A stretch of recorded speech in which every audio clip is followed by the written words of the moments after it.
আমরা আজকে যেই মুহূর্তে কথা বলছি সেই মুহূর্তে আমরা একজন জনগণের মৃত্যু, একজন বম জনতার মৃত্যুর খবর পেয়ে এখানে উপস্থিত হয়েছি।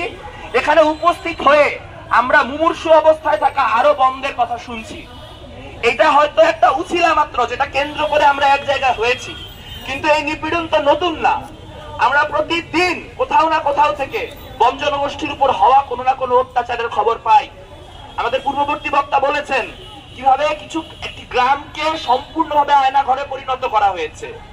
তারা সেনা শাসন চান। তারা বলেন যারা সেনা শাসন থেকে বাংলাদেশকে বের করতে চায় তারা নাকি বিচ্ছিন্নতাবাদী।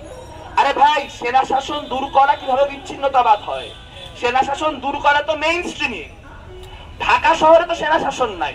তাহলে আপনি বলতেছেন যে বাঙালি আর আদিবাসী সমান, আপনি বলতেছেন বাঙালি আর রাইখেন না। আমার জন্য যেরকম সেনা শাসন নাই সেরকম বমদের জন্য সেনা শাসন না থাকুক, এটা সহজ কথা। আর একটা কথা খুব ভালো মতো বুঝতে হবে, আপনি যদি বলেন কোন জনগোষ্ঠীর উপর সেনা শাসন থাকা উচিত, তার মানে আপনি সেই জনগোষ্ঠীকে নিজের দেশের নাগরিক মনে করেন না, আপনি তাকে সহনাগরিক মনে করেন না। কোন মানুষ তার সহনাগরিকের জন্য সেনা শাসন কামনা করতে পারে না। মানুষের জন্য সেনা শাসন কামনা করতে হলে আপনার সেই মানুষকে অপরি ভাবতে হয়।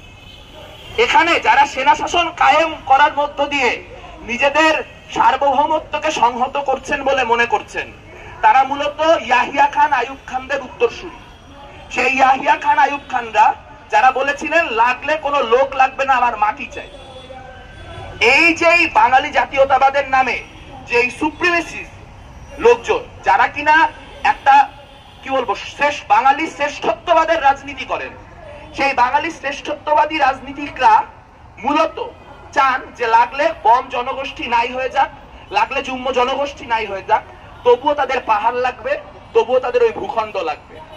আমরা মনে করি এই গণহত্যা যে প্রবণতা, এই গণহত্যাকারীদের যে রাজনীতি, সেই রাজনীতির বিরুদ্ধে বাংলাদেশের সমতলে এবং পাহাড়ের যে লড়াই, সে লড়াই অব্যাহত থাকা প্রয়োজন। আমরা আমাদের জায়গা থেকে যতটুকু পেরেছি সব সময় পাহাড়ের যে লড়াই, সে লড়াইয়ের সাথে ঐক্যবদ্ধ থাকার চেষ্টা করেছি, সে লড়াইয়ের সংহতি জানানোর চেষ্টা করেছি।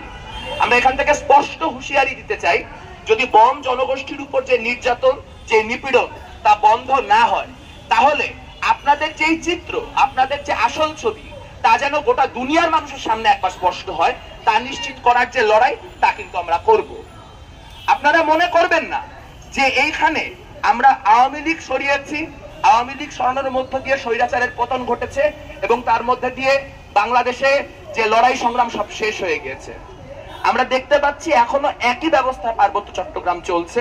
আমরা দেখতে পাচ্ছি এখনো একই ব্যবস্থায় সার্বভৌমত্বের নামে একটা গণহত্যাকারী প্রজেক্ট। সেই গণহত্যা যেখানে, আমাদের সেখানকার লড়াই চলবে। আমরা সিলেক্টিভ জাস্টিসে বিশ্বাস করি না। আমরা যেরকম কাশ্মীরের পক্ষে কথা বলি, আমরা যেমন বালুচিস্তানের পক্ষে কথা বলি, আমরা যেমন ফিলিস্তিনের পক্ষে কথা বলি, ঠিক একইভাবে আমরা পার্বত্য চট্টগ্রামের পক্ষেও কথা বলবো। এবং যতদিন সেনা শাসন থাকবে, পাহাড় থেকে সমতলে সমান তালে লড়াই হবে। সবাইকে ধন্যবাদ।